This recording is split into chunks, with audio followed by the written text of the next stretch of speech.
వాడికి ఏం కావాలో ఆవిడ చూస్తుంది. ఓ పసిపిల్లవాడు ఉన్నాడు, వాడి చెవిలో పురుగు దూరింది, వాడు ఏడుస్తూ చెవి మీద ఇలా కొట్టుకుంటూ ఉంటాడు. అమ్మ గ్రహించి చీరని నోట్లో పెట్టుకుని తడి చేసి తిరిచేసి చెవిలో పెట్టి పురుగు తీసేసి, నాన్న చచ్చిపోయాను రా, చూడలేదురా, ఎంత బాధపడ్డావో రా అంటుంది.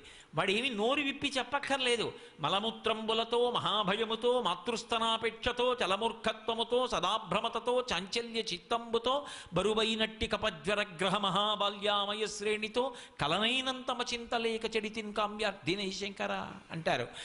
అటువంటి స్థితిలో ఏదీ నోరు విప్పి చెప్పకపోయినా అన్నీ ఇచ్చి కాపాడిన అమ్మలా ఆ తల్లి యందు భక్తి కలిగి పాత్రత ఉన్నవాడు ఎవడున్నాడో వాడి అవసరాల గురించి వాడు ఆలోచించవలసిన అవసరం ఉండదు.